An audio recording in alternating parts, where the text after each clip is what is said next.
எடுத்துக்காட்டு 8 பார்த்துடலாம். இதுல பாத்தீங்கன்னா சுதா நிறுவனத்தின் வங்கி அறிக்கை 2017 டிசம்பர் 31 ரூபாய் 10,000 மேல்வரை பற்று இருப்பினை காட்டியது அப்படின்னு கொடுத்திருக்காங்க. இதுக்கு வங்கி சரிக்கட்டும் பட்டியல் தயாரிக்க சொல்லியிருக்காங்க. அப்ப வங்கி அறிக்கையின்படி மேல்வரை பற்றுல ஆரம்பிக்குது அப்படிங்கும் போது நமக்கு படிவத்துல பாருங்க, வங்கி அறிக்கையின்படி மேல்வரை பற்று படிவத்துல எங்க இருக்கும், மேல இருக்கும்.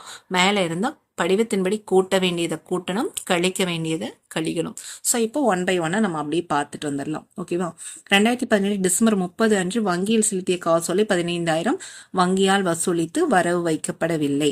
வரவு வைக்கப்படாதவை எப்போ என்ன பண்ணணும், கழிக்கணும். ஸோ இங்கேயும் வரவு வைக்கப்படாதவை என்ன பண்ணணும், கழிக்கணும். அப்போ இங்கேயும் என்னதான் பண்ணணும், கழிக்கணும். அடுத்து 2017 டிசம்பர் 31 அன்று வங்கியால் பற்று செய்யப்பட்ட, வங்கியில பற்று வச்சிருக்காங்க அப்படின்னா செலவுமா. இப்ப நம்ம பேங்க் போய் என்ன சொல்லுவோம், வங்கியில எனக்கு டெபாசிட் பண்ணோம்னா எனக்கு வங்கியில வர வச்சு கொடுங்க, புக்ல வர வச்சு கொடுங்க அப்படின்னு சொல்லுவோம் இல்லையா. ஸோ வங்கியில பற்று வச்சிருக்காங்க அப்படின்னா நமக்கு செலவு. அதாவது கடன் வாங்கியிருக்கோம், நீண்ட கால கடன், அதுக்கான வட்டியை வங்கி நமக்கு கேட்காமையே நம்மளோட அக்கௌண்ட்ல பிடித்தம் செஞ்சுட்டாங்க. அதுதான் என்னது, வங்கியால் பற்று செய்யப்பட்ட வட்டி அப்படின்னு அர்த்தம். ஸோ இது செலவு எப்போ என்ன பண்ணணும், கழிக்கணும். ஸோ இது மைனஸ் சிம்பிள் போட்டுக்கோங்க.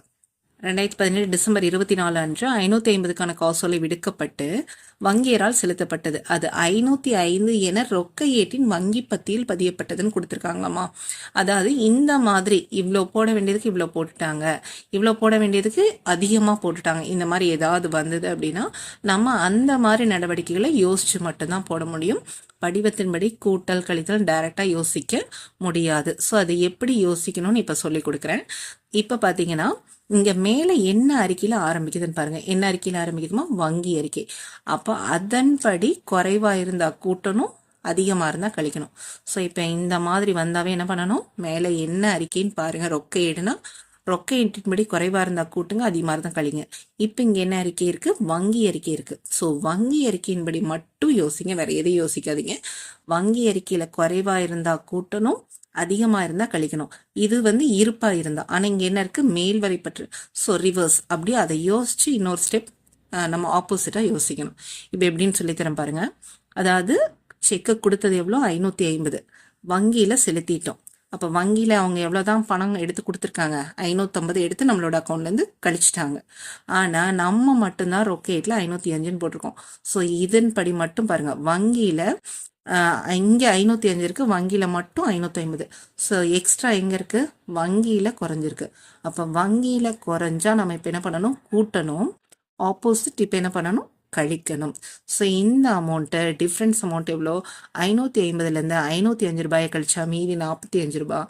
அந்த அமௌண்ட்டை நம்ம கழிக்கணும். ஸோ அதுக்கு என்ன பண்ணணும், மைனஸ் சிம்பிள். அதே மாதிரி தான் இதெல்லாம் வருது. ஸோ இது இன்னும் 2 நடவடிக்கை வரும்போது உங்களுக்கு ஆட்டோமேட்டிக்காக புரிஞ்சிடும். அடுத்து பாருங்க, 2017 டிசம்பர் 27 அன்று விடுத்த காசோலைன்னா கொடுத்த காசோலை, செக் கொடுத்துருக்கோம் 200 ரூபாய்க்கு ஒருத்தருக்கு. அதை ஒரு தடவை போடுறதுக்கு பதிலாக ரொக்கேட்ல 2 தடவை போட்டோம். ஒரு தடவை 200 ரூபாயை கழிக்கிற பதிலா ரொக்கேட்ல 2 தடவை 200 ரூபாயை கழிச்சிட்டோம். ஆனா வங்கியில எத்தனை தடவை தான் கழிச்சிருப்போம், ஒரு தடவை தான் கழிச்சிருப்போம். வங்கியில ஒரு தடவை தான் கழிச்சதுனால வங்கியில பேலன்ஸ் எப்படி காட்டும், அதிகமா காட்டும். ஸோ சரி பண்ண என்ன பண்ணணும், கழிக்கணும். இது மேல்வரை பற்றுங்கனால அடுத்த ஸ்டெப் ஆப்போசிட் என்ன பண்ணணும், கூட்டணும். அடுத்தது பாருங்க, ரொக்க வைப்பு. ரொக்க வைப்புனா என்னமா, டெபாசிட் பண்ணியிருக்கோம் பேங்க்ல. எவ்வளோ பண்ணியிருக்கோம், 2,598 ரூபா டெபாசிட் பண்ணியிருக்கோம். ஆனா வங்கியில என்ன பண்ணிட்டாங்கன்னா 2,589 அப்படின்னு பதிவு செஞ்சிருக்காங்க. ஸோ இந்த 2,500 2,500 ஓகே. இங்க எவ்வளவு இருக்கு, 98 ரூபாய். ஆனா இங்க 98 இங்க என்னன்னு போட்டாங்க, 89. அந்த நம்பர் சேஞ்ச் பண்ணி போட்டுட்டாங்க. ஸோ 2,598 தான் சரியான அமௌண்ட். ஆனா வங்கியில டெபாசிட் என்ன பண்ணிட்டாங்க, 2,589. அப்போ நம்ம பேங்க்ல டெபாசிட் பண்ண பணம் ரொக்க ஏட்ல அதிகமா காட்டுது, வங்கியில மட்டும் எப்படி காட்டுது, குறைவா காட்டுது. வருமானத்தை குறைவா போட்டதுனால இப்ப குறைவா இருக்கும். சரி பண்ண என்ன பண்ணணும், கூட்டணும். இது மேல்வரை பற்றுங்கனால ஆப்போசிட் கழிக்கணும். ஸோ அந்த டிஃப்ரென்ஸ் அமௌண்ட் எவ்வளோப்பா, 2,598லேருந்து 2,589 கழிச்சிருங்க.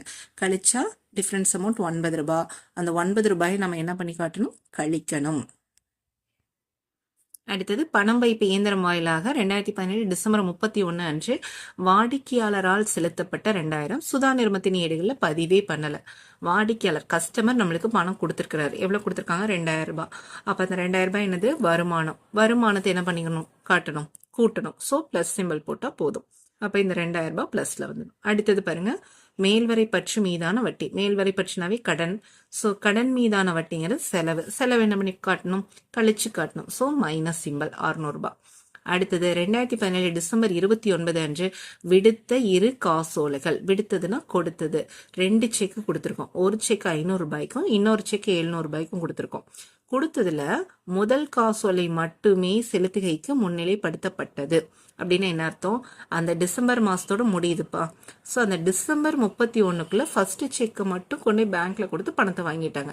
நம்ம கிட்ட செக் வாங்கிட்டு போனவங்க 2 பேர் வாங்கிட்டு போயிருக்காங்க, அல்லது ஒரே நபரே 2 செக் கூட வாங்கியிருக்கலாம். அதுல 500 ரூபாய் செக்கு கொண்டு போய் பேங்க்ல கொடுத்து பணமா மாத்திட்டாங்க. 700 ரூபாய் செக்கை இன்னும் வங்கியில கொடுத்து பணமா மாத்தல. ஸோ இந்த 500 மட்டும்தான் வங்கியில குறைஞ்சிருக்கும். 700 ரூபாய் வங்கியில என்ன இருக்காது? குறைஞ்சிருக்காது.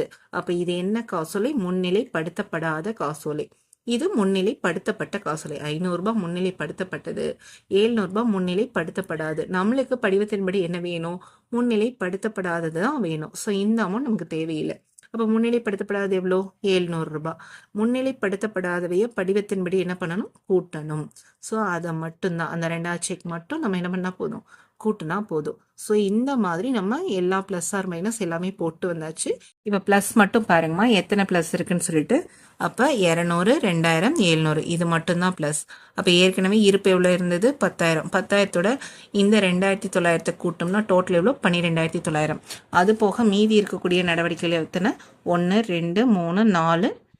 அடுத்தது இங்கே பார்த்தீங்கன்னா இங்கே 1, 5. ஸோ இந்த 5 அமௌண்ட்டுமே என்ன இருக்குது? கழித்தலில் இருக்குது. ஸோ இதை கேள்வியில் இருக்கிறத அப்படியே எழுதுறீங்க. அதனோட அமௌண்ட் கழித்தலில் இருக்கிறத நம்ம போட்டுக்கிறோம். போட்டுட்டு இதுவும் என்ன பண்ணோம்? தனித்தனியாக கழிக்கிற பதிலாக மொத்தமாக கூட்டி கழிக்கிறோம். ஸோ இந்த இடத்துல இதுவும் என்னதான்? கழித்தல்னு இருந்தால் கூட இதையும் என்னதான் பண்ணணும்? கூட்டணும்.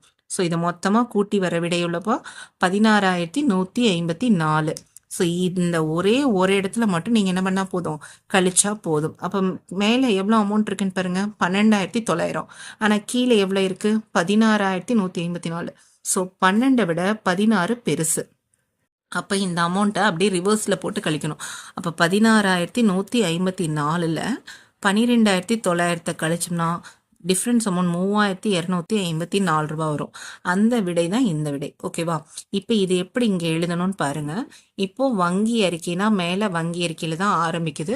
அப்போ ஆப்போசிட் ஏடு என்னப்பா? ரொக்க ஏடு. ஸோ வங்கி அறிக்கைன்னு வந்தால் கீழே என்ன ஏடுன்னு மாறிடணும்?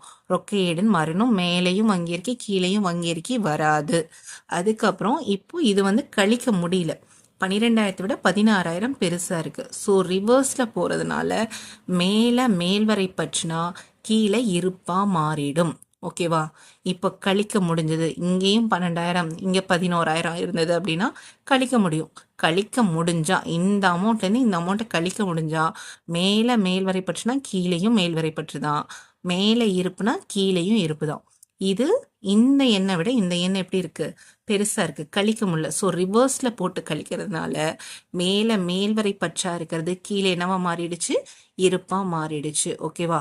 ஆனா ஏடு கண்டிப்பா மாறிடணும். வங்கி அறிக்கைனா கீழே என்ன வரணும்? ரொக்க ஏடு. மேல ரொக்க ஏடுனா கீழே வங்கி அறிக்கை. ஸோ கழிக்க முடிஞ்சா இருப்பா இருந்தா இருப்பு, மேல்வரை பற்றா இருந்தா மேல்வரை பற்று. கழிக்க முடியலனா இருப்பு மேல்வரை பற்றாயிடும், மேல்வரை பற்று இருப்பா மாறிடும். ஸோ இந்த கணக்கை கொஞ்சம் பார்த்துக்கோங்க.